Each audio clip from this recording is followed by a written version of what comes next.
Yo, what's up guys? It's Harry here from Salute the Magpie, and I'll be kickstarting this year's album reviews with Code Orange Forever. If you're a fan of Code Orange, then you know that they released the album I Am King in 2014. Forever kind of elaborates and expands on this hardcore style that they've kind of come up with from this album, and it also throws in quite a few nice surprises along the way as well. Let's just get this straight out of the way. This album is intensely heavy, it's riff-tastic, it's full of breakdowns, the guitars are sludgy, the guitars are heavy, the drums fit the pocket and are full of groove, and the vocals as well, they're full of aggression. You can really at times feel like a creepy kind of atmospheric vibe to them, and it all just comes together to form this kind of Code Orange sludge sound. At times it sounds quite demonic and heavy. Something that's quite interesting about this album and the Code Orange sound itself is that transitions for sections of songs or even between tracks themselves will be sudden silences mid-riff, or just a transition where it's like an electronic glitchy noise. It sounds like your record player skipping or something, and it kind of puts you on edge, and you don't know what's going to happen next, and then suddenly you'll be just thrown into another riff or another breakdown, and you'll just be like sitting on the edge of your seat with your hair flowing back. So we'll get into some more detail about the track listing itself. The album opens up with Forever.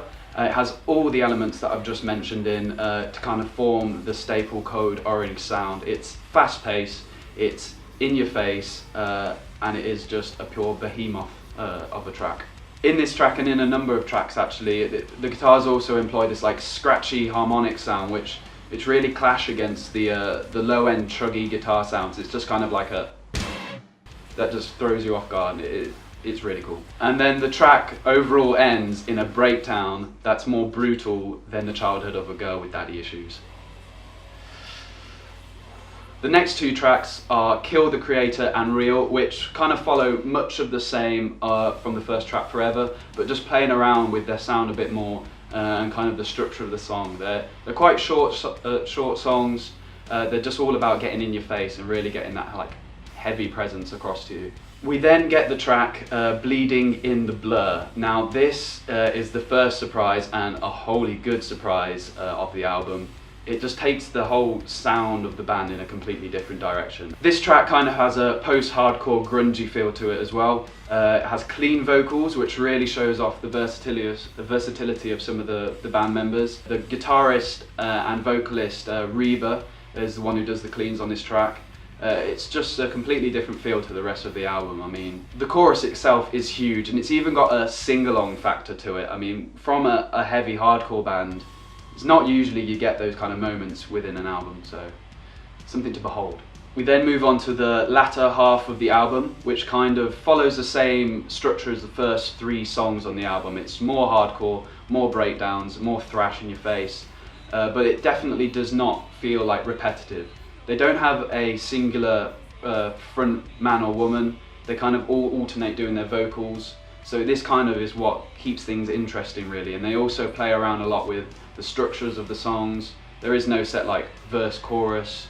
You'll have riffs that will only appear once in a song and you really hit you hard, but just never to appear again. And that's what I kind of like about the album. They have these kind of themes and these kind of riffs that are just one-off smashes in the face, and then they move on to the next like musical idea.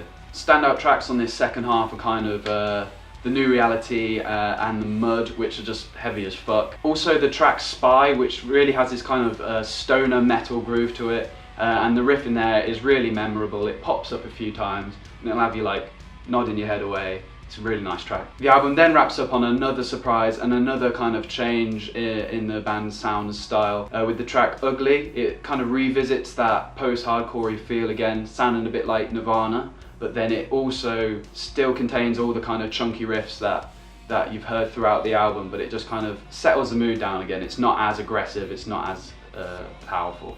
And then once again, you're also thrown off guard by the kind of sudden stops and the skipping of the kind of record player, as I mentioned before. You just don't know what to expect and what's going to come.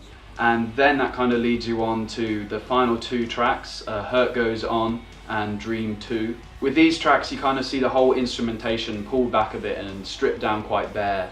It's almost like a dreamscape, if you will. It's got these kind of creepy, unnerving feels to it. At any moment, like the rest of the album, you're expected to be thrown right back into like another heavy chorus or another breakdown, but it just never happens. And then the most alluring of all, on the very final track, halfway through like a bar, it just cuts off and you're just left with that.